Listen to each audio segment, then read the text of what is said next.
seniors heard yesterday, but the rest of the school did not hear it, so I think it's still really important to share. Okay, some background information. There are these things called parshiot, not parsha hashavua, but like when you see in a chumash a pei or samech at the end of a topic, it's like a little break in the text. There's parshiot sumo, parshiot tucha. It doesn't really matter, but it just means that there's a break after a topic, and it's so that you can pause and reflect back on that individual topic. Parshat Vayetze, like the Sidra of Vayetze, does not have any breaks in it. It's a closed parsha, and it's one of only two parsha hashavuas that is like that. So why does it not have any breaks in it? This whole Torah comes from Rav Chaim Shmulevitz. So as we go through answers and stuff like that, it comes from it. So in order to understand why Parshat Vayetze is closed, we have to understand what it means. What it means to say Gam Zu L'Tova. Gam Zu L'Tova, most of us would translate as this is for the good. This event is something that's really good. But I think Rav Chaim Shmulevitz explains it as something different. He explains it as inserting a single event instead of looking at it as one event. You look at it in the bigger picture, and you insert it into the bigger picture, and therefore you see the bigger picture as something that is good. So to explain what this means, there's a story that many of you might have heard. It's at the end of one Masechet tomorrow, but I'm not sure which one.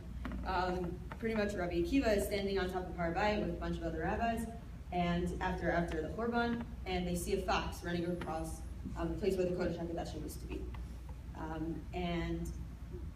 And the rabbi starts to cry. Rabbi Akiva starts to laugh. And they ask him, "Why are you laughing?" He says, "Why are you crying?" And they say, "We're crying because in the holiest place in the world, the place where only a Kohen Gadol is allowed to walk, now foxes run there, and it's disgusting." And they say, "Why are you laughing?" He says, "Well, there's a nevuah that predicted that foxes would run on top of the Kodesh HaKodashim, and if this nevuah came true, then that means that the next nevuah, that Bnei Israel will return and be redeemed at the end of this long span of Galut, that is also true."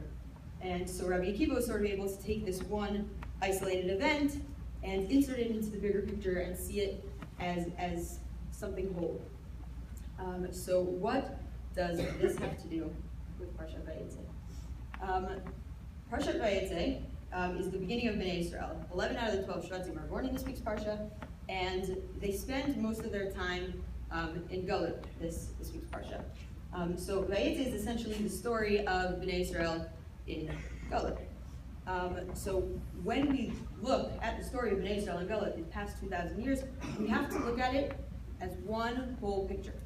We can't look at it as single isolated events. That's why there's no breaks, because we can't reflect on one individual event.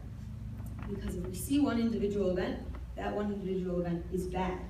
And we can't say Gam Zu L'Tova. But only once we take that one individual event and insert it into the bigger picture, we see the bigger picture as something that is good. So what's my point with this? I think you guys can figure out exactly where I'm going. When these things happen and stuff like that, we look at them as one isolated individual event, and it's painful, and it's hard, and it's sad. And even when we try to insert it into the bigger picture, we really don't understand how it fits in. But we sort of have to tell ourselves that it does fit in somehow, and we just don't understand. And the bigger picture, ultimately, once we look back, we'll see that it's good.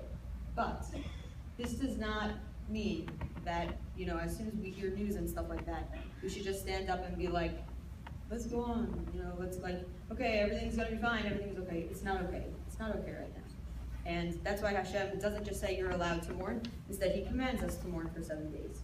And he says you have to sit and you have to cry and you have to mourn, because that's what's appropriate to do now. And it hurts, and we don't see the bigger picture.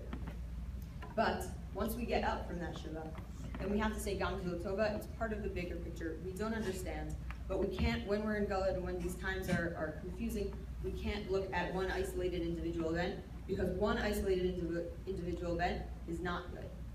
But as a bigger whole, it is something good. And that does not delegitimize our pain, and that does not delegitimize our tragedy. But hopefully it will give us some comfort at some point along the way. Good job.